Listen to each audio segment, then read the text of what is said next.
विधानसभा में ये बात उठता रहा कि 50 लाख से ज़्यादा जिले की आबादी है और एक भी स्टेडियम उसके लायक नहीं है और शहर का स्टेडियम हमारे जीर्णशीर्ण अवस्था में। लेकिन कुछ तो उसमें भूमि विवाद था पीछे, एक वो बड़ा इम्पोर्टेंट था जो पिछले डीएम साहब ने उसको, कपिल अशोक सिरसा साहब ने उसको बहुत चीज़ ठीक करने का प्रयास किया, लेकिन एट प्रेजेंट अभी भी कुछ न कुछ उसमें कमियां है। इसके बावजूद भी हमने विधानसभा में क्वेश्चन किया, सरकार ने माना और लगभग 20 करोड़ से ऊपर उन्होंने पैसा दिया। और जिस समय हम लोग की सरकार थी उस समय सैंक्शन हो गया माननीय मंत्री जी के द्वारा, प्रधान सचिव के द्वारा, लेकिन अंतिम क्षण में वो डिपार्टमेंट ही 2 पार्ट में बट गया, एक खेल और दूसरा आपका क्या है माने आर्ट एंड कल्चर। तो नेचुरल है उस समय के बाद जो नेक्स्ट जो बने उनसे हमारी बातचीत हुई, प्रधान सचिव से बातचीत हुई, सेक्रेटरी से बातचीत हुई, माननीय मंत्री अभी खेल है उनसे भी बातचीत हुई।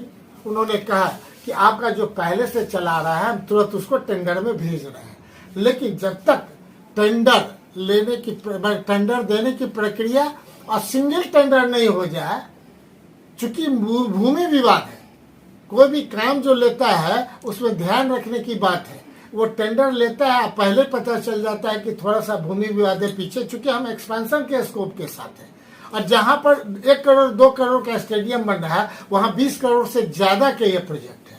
तो नेचुरल है कि हम पूरे मधुबन निवासी को हम विश्वास दिलाते हैं कि इस बार भी हमारा विधानसभा में क्वेश्चन रहेगा और हम हर सूरत में इसको बनाने का जो मेरा संकल्प था वो पूरा जरूर होगा। इलेक्शन तो अगले साल है जी जी। अगर इलेक्शन पहले ही अगर मुख्यमंत्री जी कराना चाहते हैं तो किस डर से कराना चाहते हैं, यह मेरा प्रश्न है। क्या हर एक जनता वोट देती है, एमएलए को बनाती है, एमपी को बनाती है 5 साल के लिए। अगर 5 साल के लिए बनाती है तो क्यों आप पहले इलेक्शन करा रहे हैं? इसके पीछे क्या है? ये जनमानस को ठेस पहुंचेगा। मैं स्वयं कहूंगा कि अगर जब तक वो सड़क और मैंने क्या कहते हैं स्टेडियम नहीं बनाएंगे, जनता को नहीं दिखाएंगे, निश्चित तौर पे लोग हम पर विश्वास नहीं करेगा। हम चाहेंगे आपके माध्यम से पूरा प्रदेश देखे और ये मुख्यमंत्री तक ये सूचना जाए, हमारे खेल मंत्री तक। निश्चित तौर पे सबों का पॉजिटिव सोच है, हम क्यों अपने आप में निगेटिव सोचे? लेकिन जहां पर सरकार के पास पैसा ही नहीं रहता है, इसलिए ना विशेष राज्य के दर्जा के लिए और विशेष पैकेज के लिए मुख्यमंत्री जी हम लोग को छोड़ दिया। ये तो बड़ा स्पष्ट बात है। जब छोड़ दिए तो अब तो पूरा करिए। इसमें हम शहर से हैं तो नेचुरल शहर की भी अपेक्षा हमसे लोग कर रहे हैं। हम तो दृढ़ संकल्पित है और हम पूरा करने का प्रयास ही नहीं करेंगे। जो करना होगा हद से हद उस दूरी तक तय करेंगे ताकि जनता को लगे कि समीर महाशय जो कहा है वो पूरा करके दिखाया।